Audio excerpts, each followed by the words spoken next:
में गोदावरी नदी के किनारे कोपर गांव नाम का एक छोटा सा गांव पड़ता है। तकरीबन 2.5 लाख की आबादी वाले इस गांव में उस वक्त सनसनी फैल गई जब गोदावरी नदी के किनारे बेहोश हालत में एक लड़की पाई गई। कौन थी वो लड़की, कहां की रहने वाली थी, इस हालत में कैसे पहुंची, क्या थी उसकी कहानी, और सबसे बड़ा सवाल, क्या वो लड़की अपनी कहानी बताने के लिए जीवित बच पाई? इस लड़की का बचना अपने आप में एक चमत्कार है। ऐसा क्यों? क्योंकि अगर कोई नदी की धारा के साथ 12 घंटे बहने के बाद भी डूबे नहीं तो इसे चमत्कार नहीं तो और क्या कहेंगे?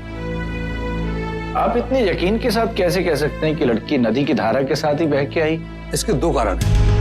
पहला, लड़की की त्वचा से साफ पता चलता है कि लड़की कम से कम 12 घंटे पानी में रही, और दूसरा कारण, इसके हाथ और पांव पर कई जगह चोटें और घाव है जो बताते हैं कि लड़की ने तैरते वक्त पानी में इसके हाथ पैर पत्थरों से टकराए हैं। घाव मारपीट के भी तो हो सकते हैं। ये घाव वैसे नहीं, ये घाव तो पत्थरों से छिलने पर ही बने हैं। और मेन बात यह कि इसके सर के ठीक पीछे एक बड़ा घाव है, उसी घाव की हमें सबसे ज्यादा चिंता है। मतलब वो सर का घाव भी नदी में बना है? हो सकता है कि पानी में बहते समय इसका सर बहुत तेजी से किसी पत्थर से टकराया हो, या फिर यह भी हो सकता है कि घाव पहले बना हो और ऊपर से उठाकर पानी में फेंक दिया हो। डॉक्टर, ये सुसाइड अटेम्प्ट भी तो हो सकता है। शायद तो राइट, लेकिन अगर ऐसा है तो इस लड़की का पहला सुसाइड अटेम्प्ट नहीं है, इसने पहले भी कोशिश की।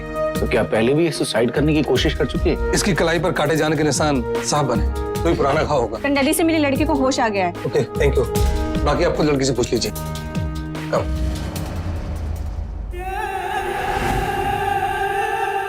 जी, मैं हूं डॉक्टर पारेख, ये इंस्पेक्टर पाटिल और ये हेड कांस्टेबल आपटे। ये आपसे कुछ सवाल पूछना चाहते हैं, आपकी परमिशन है? जी। तुम्हारा नाम क्या है? तुम्हारा नाम? मुझे पता नहीं। तुम्हें पता है तुम इस वक्त कहाँ हो? तुम यहाँ कैसे पहुंची, कुछ याद है? तुम्हारा घर कहाँ है, किस गांव में है? मुझे याद नहीं। तुम्हारे माता पिता का नाम क्या है? तुम्हारे पिताजी क्या करते हैं? आपकी उम्र क्या है? मुझे कुछ याद नहीं आ रहा। मुझे क्यों कुछ याद नहीं आ रहा? गोदावरी नदी के किनारे बेहोश हालत में जो लड़की पाई गई थी वो अपनी याददाश्त खो चुकी थी। ऐसे में पुलिस के लिए उसका पता ठिकाना जान पाना बेहद मुश्किल हो गया था। पुलिस ये तक तय नहीं कर पा रही थी कि इस मामले में कोई अपराध हुआ है या नहीं। कोपरगांव सिविल हॉस्पिटल के डॉक्टर्स ने पुलिस को बताया कि वो लड़की रेट्रोग्रेड मेमोरी लॉस से पीड़ित थी, जिसमें इंसान अपने अतीत की बातें भूल जाता है।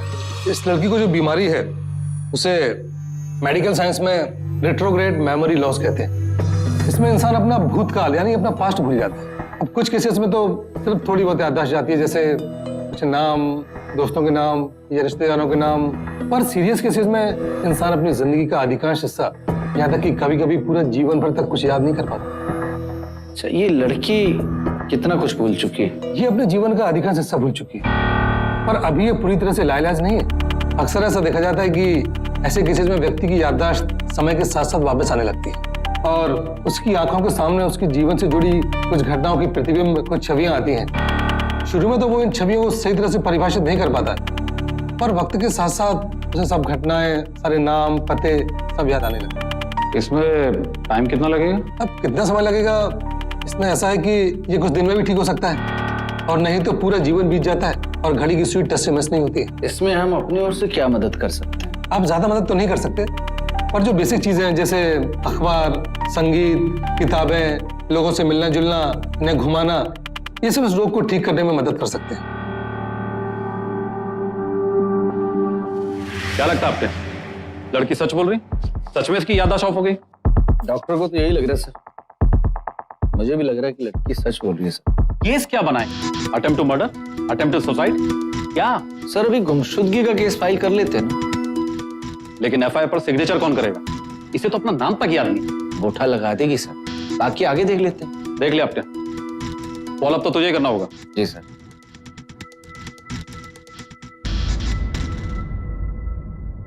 तुम शादीशुदा हो?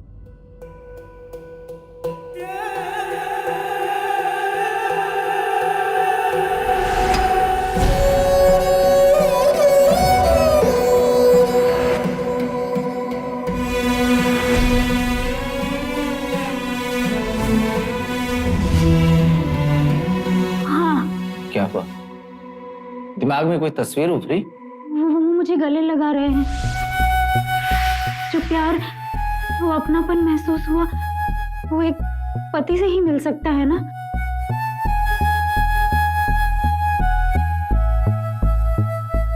ये मंगलसूत्र याद है तुम्हें?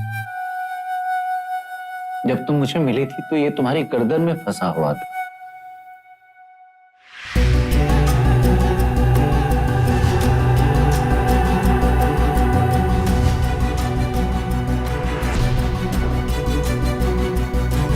कुछ आधा अधूरा सा याद आ रहा है। कोई बात नहीं, कोई बात नहीं, दे दो।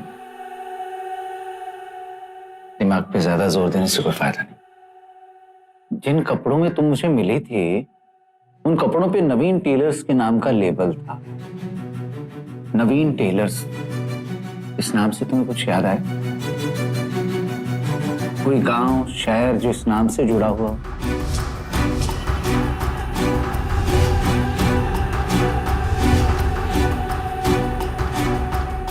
अच्छा, कोई बात नहीं। अब मैं ना कुछ शहरों और गांवों के नाम लूंगा जो गोदावरी कोपर गांव से पहले आते हैं। तुम्हें किसी भी नाम से कुछ भी याद आए तो मुझे रोकना। कोल्पेवाड़ी, माहेगांव, बहादुरपुर, बैजापुर, श्रीनगर, संगमनेर।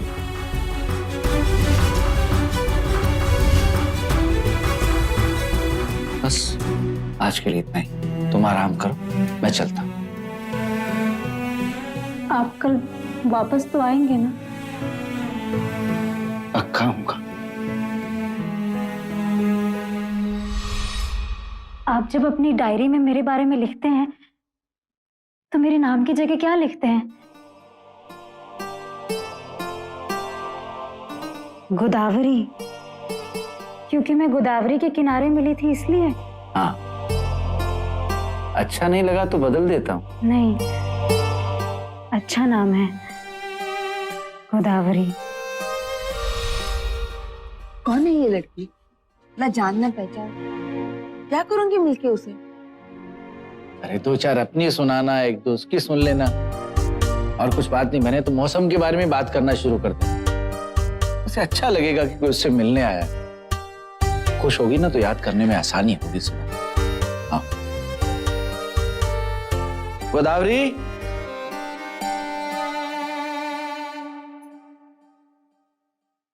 सुधा, ये मेरी नई दोस्त गोदावरी। ये मेरी पत्नी है सुधा। नमस्ते। ये कुछ किताबें लाया हूं, इनको पढ़ना। और ये हलवा सुधा ने अपने हाथों से बनाया। पहले भी खाया होगा तुमने। जी।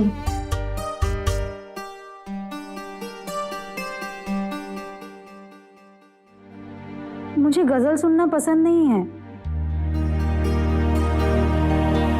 पुराने हिंदी नगमे पसंद हैं? इसमें एफएम है, उस पे सुनो। लगाओ, कान पे लगाओ।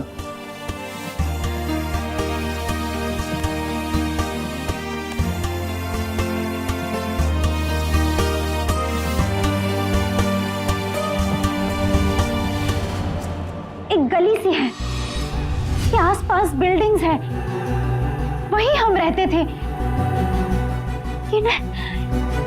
ये कौन सी है? मुझे याद नहीं आ रहा। एक घर है, दो कमरे हैं, एक किचन है, बेडरूम है, कुछ लोग आ जा रहे हैं, एक पति भी है वहां, और भी कुछ लोग हैं।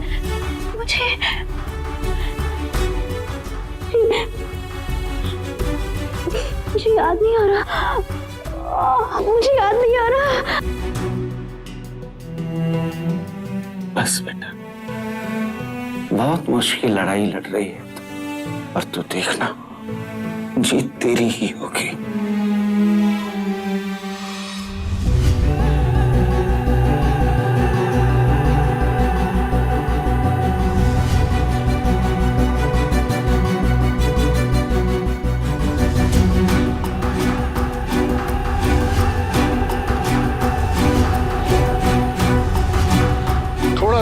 करके उस लड़की की याददाश्त वापस लौटने लगी थी और दामोदर आप्टे उसकी बताई सब बातें अपनी डायरी में नोट करते रहते थे।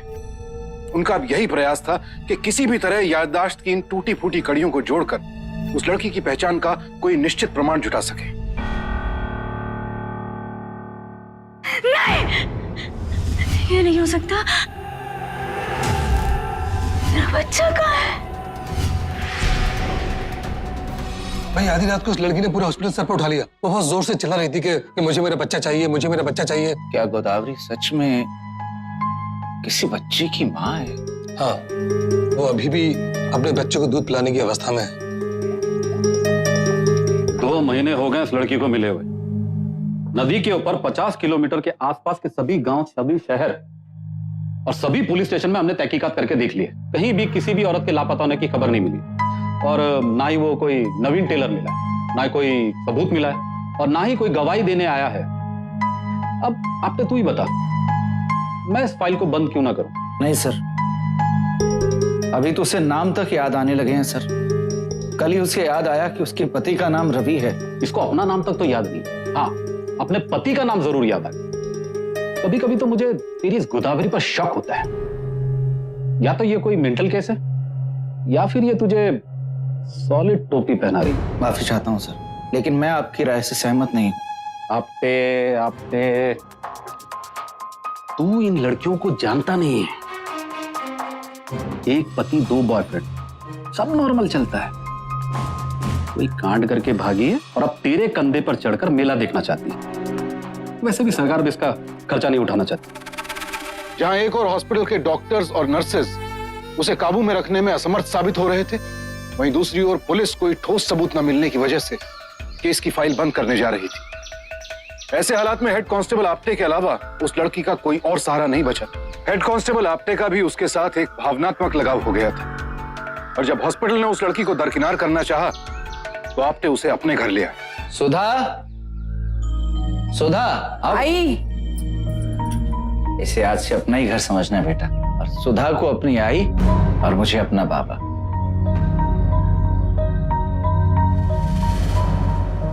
अरे ऐसी ही है ये। तो चिंता मत कर। हाँ? आप किसी अनजान लड़की को ऐसे घर कैसे ला सकते हो? उसे पूछना तो चाहिए था। सुधा धीरे बोल, सुन ले क्यों? सुनती है तो सुन ले। सुधा, तो और क्या करता मैं? सरकारी आश्रमों का हाल तो तू जानती है ना। अपने मन में कुछ तो दया रख। कौन है, किस खानदान से है, सच में भूल गई या नाटक कर रही है? सही और गलत की परख है मुझे। ये बाल मैंने धूप में सफेद नहीं किए। मुझे पता है मैं क्या कर रहा हूं।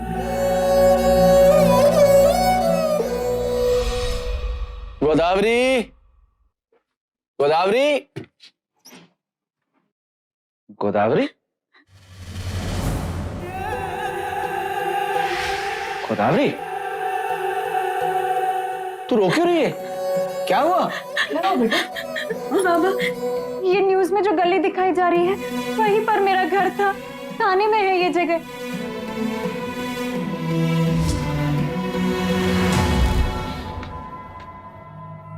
पंद्रह दिन की छुट्टी चाहिए, वो भी थाना जाने के लिए? अरे कहाँ गोदावरी, कहाँ थाना? सीता को ढूंढना है तो लंका जाओ, कश्मीर में सीता थोड़ी ना मिलेगी। सर, इस हफ्ते में पुलिस फोर्स में अपने 30 साल पूरे कर रहा हूं सर।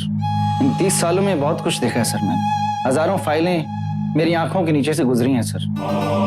कई केस सुलझाए हैं सर मैंने, कुछ गलतियां भी की हैं सर, लेकिन इस लड़की को लेके सर मेरे मन में कोई शंका नहीं। कोई शंका नहीं? नहीं सर। अर्जित अवकाश बनते थे, जले ले। Thank you sir. Head constable Apte ने उस लड़की को उसके घर तक पहुंचाने का बीड़ा तो उठा लिया था, लेकिन यह काम आसान नहीं था। पुलिस इस केस की फाइल को बंद कर चुकी थी और अब कानूनन आप्टे की कोई जिम्मेदारी नहीं थी कि वो उसे उसके घर तक पहुंचाते। हेड कांस्टेबल आप्टे अब इस मासूम के लिए जो भी कर रहे थे वो सिर्फ और सिर्फ अपनी व्यक्तिगत जिम्मेदारी के एहसास की वजह से।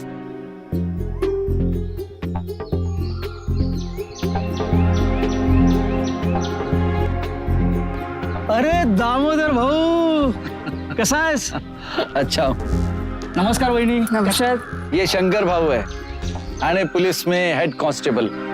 पुलिस एकेडमी के दिनों से जानते हैं हम दोनों एक दूसरे को। तो ये गोदावरी है। भाऊ, मेरे से जितना हो सकता था उतना मैंने पता किया है। नवीन टेलर के 3 जगह पे पता मिला है थाने शहर में। ये देख, एक राघोड़ी में, दूसरा घोड़बंदर रोड पे और तीसरा मसूड़ी लेक। अगर मुझे और कुछ पता मिलेगा तो मुझे जरूर फोन करके बताऊंगा। धन्यवाद शंकर भाऊ। अरे कसला धन्यवाद। चल पढ़िए तो।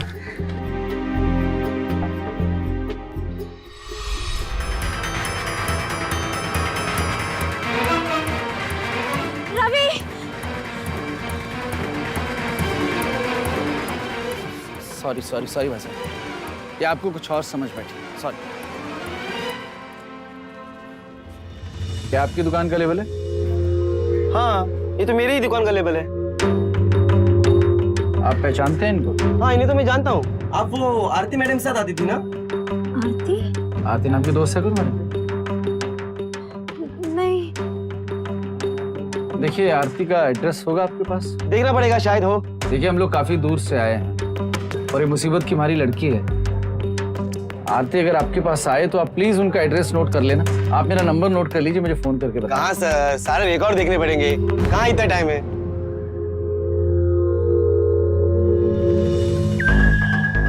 पुलिस, एक मिनट जरा बिल रुक दीजिए। एक मिनट साहब, एक मिनट। हाँ सर, पता मिल गया। B603 Neelkanth apartment, Ghodbunder road, Thane west. Thank you very much. आप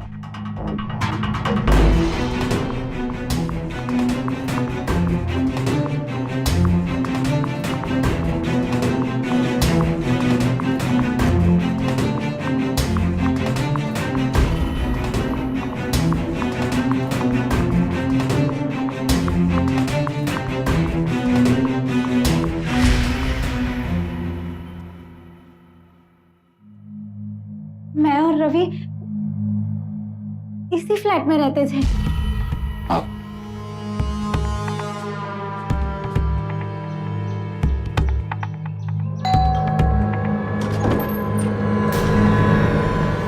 अरे कृष्णा, तू थाने वापस कब आई? और इतने महीने हो गए, फोन भी नहीं किया। नमस्कार। नमस्ते। मैं हेड कांस्टेबल दामोदर आपटे, ये मेरी पत्नी सुधा है। हम लोग अंदर आ सकते हैं कुछ देर के लिए? जी जरूर। आप तुम्हारा नाम कृष्णा चौहान है और तुम्हारे पति का नाम रवि चौहान। मैं तुम्हें वही बता रही हूँ जो तुमने मुझे बताया था। लगभग 3 साल हुए तुम्हारी शादी को हुए।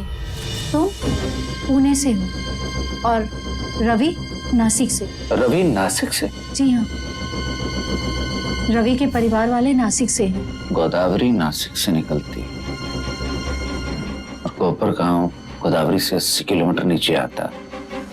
मैं 50 किलोमीटर के आगे भी देखना चाहिए था। तुम लोग कॉलेज में मिले और फिर तुम लोगों में प्यार हो गया। तुम लोगों ने बिना घर वालों से बताए हुए शादी कर ली। दोनों के घर वाले खुश नहीं थे। फिर रवि को थाने में नौकरी मिली और लगभग 1.5 साल पहले तुम सामने वाले फ्लैट में रहने के लिए आ गए। फिर हमारी तुम्हारी दोस्ती हुई और यहाँ आने के 3 महीने बाद तुमने बताया कि तुम प्रेग्नेंट हो। और उन दिनों रवि से तुम्हारे बहुत झगड़े हो रहे थे। तुमने सोचा कि बच्चा हो जाएगा फिर तुम्हारे माँ बाप तुम्हें माफ कर देंगे। और एक दिन अचानक तुमने आके हमें ये बताया कि तुम रवि के साथ अगले हफ्ते नासिक में शिफ्ट कर रही हो क्योंकि रवि की नौकरी वहां लग गई थी। और तुमने ये भी बताया कि रवि के घर वालों ने तुम्हें स्वीकार कर लिया है। बस वो दिन था और आज का ये दिन है। ये कृष्णा की कलाई पे जो घाव हैं, ये पहले भी थे क्या? जी नहीं, मैं भी पहली बार ही देख रही हूँ। अच्छा, रवि जहाँ नासिक में रहता है उसका एड्रेस है आपके पास? या थाने में जहाँ जॉब करता था उस ऑफिस का नाम पता कुछ भी? सॉरी, इन दोनों के बारे में मुझे कोई आइडिया नहीं है, लेकिन रवि और कृष्णा किराएदार थे, तो उनके फ्लैट के लीज के पेपर में उनका परमानेंट एड्रेस जरूर हो सकता है। उनके मकान मालिक को मैं जानती हूँ, शायद उनके पास लीज की पुरानी कॉपी हो। Thank you very much. ये पेपर सर आपके लिए। थैंक यू वेरी मच भाई साहब। Thank you sir. Thank you. Thank you. हाँ हाँ, ये कौन से थाने के अंदर आता है? सतपुर थाना। अच्छा, वहाँ कृष्णा चौहान की लापता होने की एफआईआर दर्ज कराई थी इन्होंने? ओके, बस अब एक बार रवि चौहान के पते की पुष्टि करते हैं। ठीक है, थैंक यू। Thank you. मेरा मोबाइल नंबर अब तो रहेगा ना तेरे पास? जब भी मन करे मुझे फोन कर लेना। और हाँ, मुझे और भी जितना कुछ याद आएगा मैं तुम्हें सब कुछ बताऊंगी।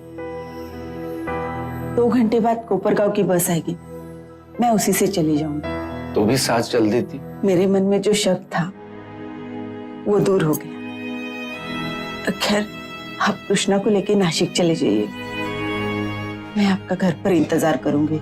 और तू अकेली कैसे जाएगी? आप टेंशन मत लीजिए, मैं इन्हें बस में बैठा दूंगी।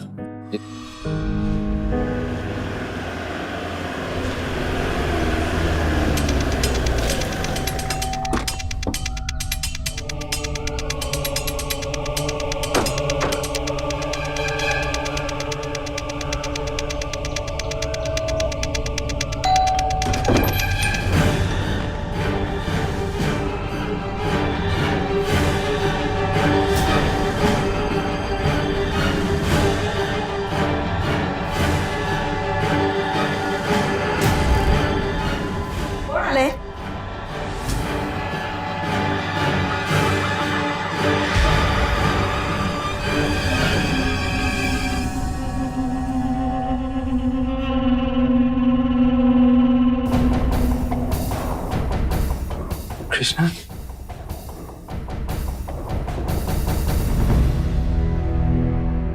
कृष्णा, रवि चौहान।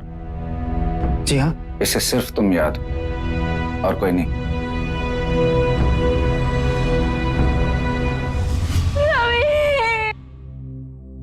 कृष्णा,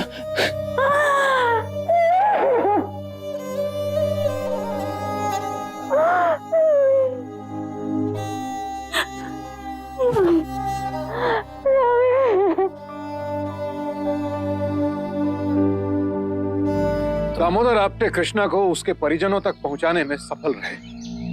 उन्होंने कृष्णा को उसकी खोई हुई पहचान फिर से लौटा दी। ऐसा लगा एक बेसहारा लड़की को फिर से जीने का सहारा मिल गया है। लेकिन कहीं दामोदर आपटे ने कृष्णा की मदद करने के जज्बे में कोई भूल तो नहीं कर दी थी?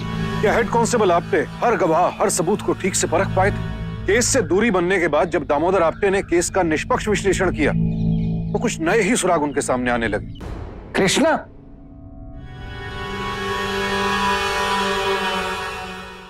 क्या हुआ? रात को कौन सा काम याद आ गया आपको? कुछ नहीं, तो सो जा, मैं आता हूँ 5 मिनट।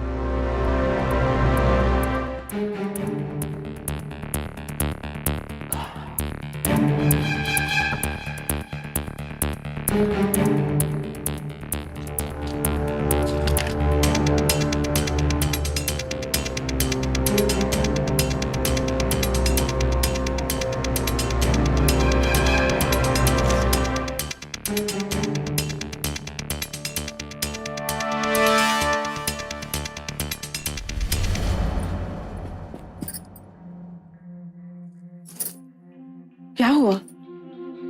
रात भर आप सोए नहीं? मुझसे गलती हो गई है सुधा। जब तक उस गलती को सुधार नहीं लेता नींद नहीं आएगी मुझे। कैसी गलती? मैं कृष्णा को लेकर भावुक हो गया था सुधा। और 30 साल के करियर में मैंने देखा है, जहां पुलिस वाला भावुक हो जाए बस गलतियां वहीं से शुरू हो जाती हैं। कृष्णा ठीक तो है ना? वही पता करना है सुधा। डॉक्टर ऐसा तो नहीं हो सकता ना कि जितनी भी छवियां, जितने भी प्रतिबिंब कृष्णा के दिमाग में आते थे, उनमें से कुछ प्रतिबिंब सिर्फ उसके दिमाग का वहम हो? हो भी सकता है, क्योंकि सिर्फ वही लोग नहीं जिनकी याददाश्त खो चुकी है या जो अपनी याददाश्त खो चुके हैं, बल्कि हम जैसे ठीक ठाक लोग भी जब कभी अपने अतीत के बारे में या अपने पास्ट के बारे में सोचते हैं तो अक्सर गलतियां कर बैठते हैं। डॉक्टर, कृष्णा को साफ साफ याद आया था कि उसने एक बच्चे को जन्म दिया। उसे उस बच्चे को दूध पिलाना याद था डॉक्टर। उसे अपने पाँव में झूला झुलाना याद था। क्या ये सब प्रतिबिंब भी उसके दिमाग का वहम है? उसके दिमाग में जितनी छवियां आई डॉक्टर, उस सब के सब सही प्रमाणित हुई हैं। सिर्फ इस बच्चे से जुड़े प्रतिबिंब हैं जिनका कोई साक्ष्य नहीं मिल रहा। फिर तो बहुत दुविधा है, क्योंकि मैं भी अभी यकीन के साथ कुछ नहीं कह सकता। Thank you doctor.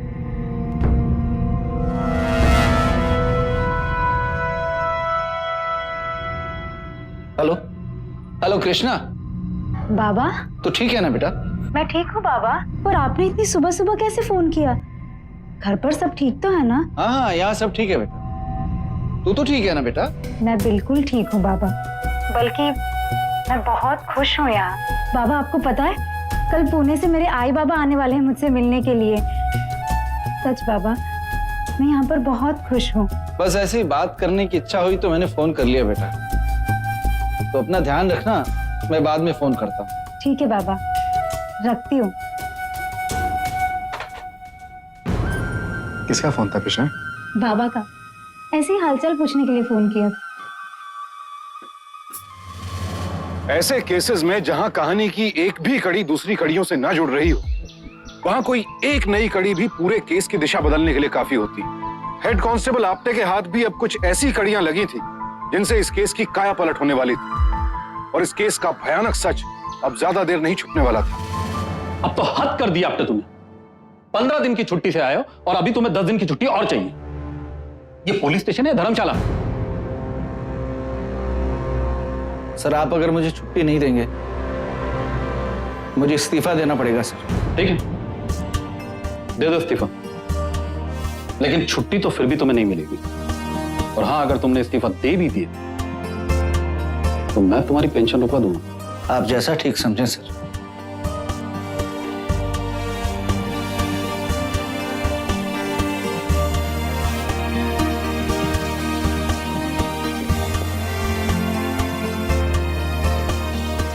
Thank you sir. Sudha, मेरा मन कहता है कृष्णा खतरे में है। मैं तुम्हें समझा नहीं सकता, ना ही मेरे पास कोई सबूत है, लेकिन मेरे मन की आवाज गलत नहीं हो सकती सुधा। ये क्या करने जा रहे हैं आप? अकेले ये सब कैसे करेंगे? मुझे करना ही होगा सुधा। पता नहीं मुझे ऐसा क्यों लगने लगा है कि मैं अपने ही हाथों उस बच्ची को उन कसाईयों के हाथ सौंप आया। मुझे जाना ही होगा सुधा। पिछली बार तुमने बताया था कि रवि और कृष्णा के बहुत झगड़े होते थे। तुम्हें पता है झगड़े किस बात को लेकर होते थे? ज्यादातर झगड़े तो पैसों को लेकर होते थे। रवि अक्सर नौकरी छोड़ देता था और कृष्णा के पिता पुणे के बहुत बड़े जोहरी हैं, तो उसे ऐसा लगता था कि उसको आर्थिक सहायता उनसे मिल जाएगी, लेकिन ऐसा हुआ नहीं। अच्छा, रवि और कृष्णा जब यहां से गए थे तो तुम्हें याद है कि कृष्णा कितने महीने से प्रेग्नेंट थी? 3 महीने।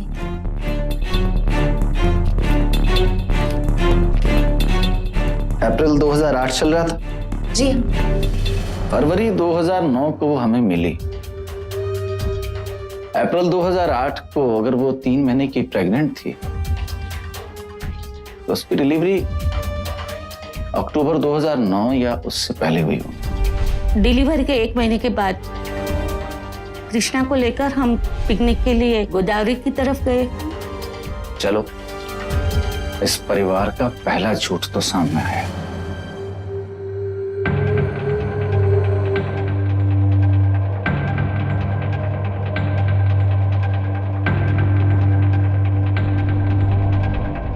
जब इतना कुछ करके देख लिया है तो आज 55 साल की उम्र में कानून भी तोड़ के देख लेता हूं। मैं सतपुर थाने से हेड कांस्टेबल दामोदर आप्टे। हाँ जी, बोलिए सर। पिछले साल अगस्त से अक्टूबर के बीच में कृष्णा चौहान नाम की लड़की आपके हॉस्पिटल में डिलीवरी के लिए आई थी। थोड़ा वेट कीजिए, मैं देखता हूं। दामोदर आप्टे ने 3 दिनों तक नासिक शहर के हर हॉस्पिटल, नर्सिंग होम और मैटरनिटी होम से कृष्णा और उसके बच्चे में जानकारी प्राप्त करने की कोशिश की, लेकिन नाकाम रहे। इससे उन्होंने यही नतीजा निकाला कि हो ना हो कृष्णा की डिलीवरी घर पर किसी दाई के हाथों ही हुई होगी। दामोदर आप्टे नासिक शहर के म्युनिसिपल कॉर्पोरेशन ऑफिस भी गए, जहां उन्हें यह पता चला कि सन 2008 में अगस्त से अक्टूबर के बीच रवि चौहान या उनके परिवार का कोई भी सदस्य किसी शिशु के जन्म या मृत्यु का रजिस्ट्रेशन कराने नहीं आया था। लेकिन उनकी इस जांच ने जवाब कम और सवाल ज्यादा खड़े कर दिए। अगर कृष्णा के बच्चे के ना पैदा होने का और ना ही मृत्यु का कोई सबूत था, तो फिर आखिर रवि चौहान और उसके परिवार वालों ने उस बच्चे के साथ किया क्या? यह सवाल बेहद डरा देने वाला था, जिसने दामोदर आप्टे के होश उड़ा दिए। समय तेजी से बीतता जा रहा था और अब तक उनके हाथ एक भी ठोस सबूत नहीं लगा था। उन्हें कृष्णा की चिंता खाई जा रही थी। आखिरकार उन्होंने फैसला किया कि उन्हें अब तक जो कुछ भी पता चला है वो उन्हें कृष्णा को साफ साफ बता देना चाहिए। मेरी बात सुनो, तुमसे गलती हुई है। नहीं, मेरी बात सुनो। क्या आप्टे जी, यहाँ आप क्या कर रहे हैं? सर आप प्लीज मेरी बात मानिए। कृष्णा की जान को खतरा है सर। मेरे पूछे सवाल उसके दिमाग में घर कर गए होंगे सर। इस हालत में उसके घर वालों से जिंदा नहीं छोड़ेंगे सर। हाँ सर, मुझे भी यकीन है इनकी बातों पर। ठीक है, चलो जीप निकालो, आइए।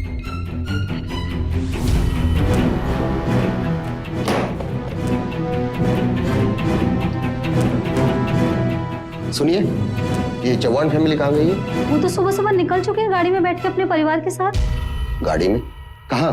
वो लोग पंचगनी गए। वहाँ का कोई पता है आपके पास? नहीं, वो तो नहीं है। गाड़ी का कोई नंबर, रंग वगैरह? हाँ,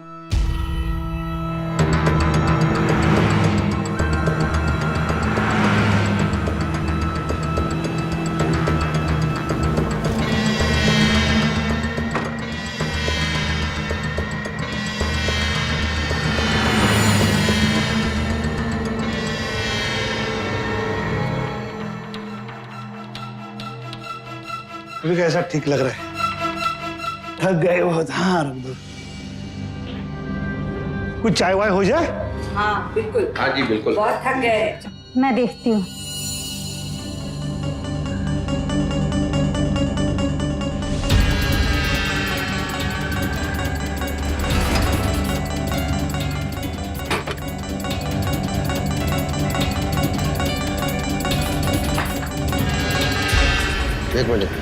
एक मिनट,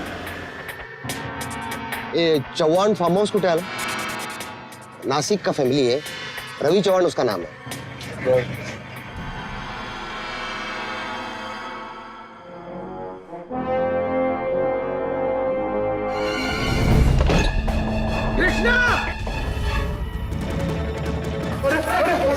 कृष्णा ठीक है ना?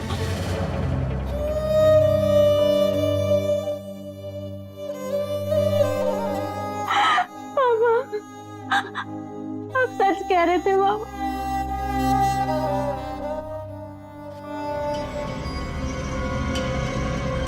मैं सच में कृष्णा से प्यार करता था, लेकिन शादी के वक्त मैंने सोचा कि अगर मैं कृष्णा से शादी कर लूँ तो उसके बाद उसका परिवार मुझे अपना बिजनेस शुरू करने में मदद करेगा। लेकिन उन लोगों ने तो उसे बिल्कुल बेदखल ही कर दिया। मैंने यहाँ वहाँ नौकरी करने की बहुत कोशिश की, लेकिन कहीं जमा नहीं। कुछ दिनों बाद कृष्णा प्रेग्नेंट हो गई। धीरे धीरे रोज रोज झगड़े होते थे और अक्सर हम पैसे लेके झगड़ते थे। मैं जब नासिक आया तो कृष्णा और मैं शहर से बहुत दूर किराए के एक फ्लैट में रहने लगे। और मैंने तभी घर वालों के साथ मिलकर एक प्लान बनाया कि हम कृष्णा को खत्म कर देंगे। फिर कुछ दिनों बाद हम एक पिकनिक पर गए और फिर मैंने उस मौके का पूरा फायदा उठाया। सब कुछ प्लान के मुताबिक चल रहा था, लेकिन बस किस्मत ने साथ नहीं दिया। हाँ, उसके बाद दामोदर आप्टे जैसा पुलिस वाला कृष्णा को मिल गया। अच्छा ही हुआ कि मेरी याददाश्त चली गई। ऐसे लोगों को कौन याद रखना चाहेगा? अंत में जब सच्चाई सामने आई तो दहेज की वही दास्तान सुनाई दी जो अब तक हमारे देश में ना जाने कितनी जिंदगियों को तबाह कर चुकी। लेकिन यह मामला प्रत्यक्ष रूप से दहेज का नहीं था, इसलिए आईपीसी की धारा 307 के तहत अटेम्प्ट टू मर्डर यानी हत्या के प्रयास का मुकदमा चला और रवि, उसके माता पिता और उसके चाचा चाची को 10-10 साल की कैद की सजा सुनाई गई। यह केस और भी कई कारणों से अनूठा था। इस केस में असली संघर्ष यह साबित करने का था कि कोई अपराध हुआ भी है या नहीं, और यह केवल 55 वर्षीय हेड कांस्टेबल दामोदर आपटे के दृढ़ निश्चय और फर्ज के प्रति ईमानदारी की वजह से ही हुआ कि सच्चाई सामने आई और एक मासूम को इंसाफ मिला। दामोदर आपटे को सावधान इंडिया का सलाम। अब मुझे सुशांत सिंह को इजाजत दीजिए। सावधान इंडिया, इंडिया फाइट्स बैक। तो सावधान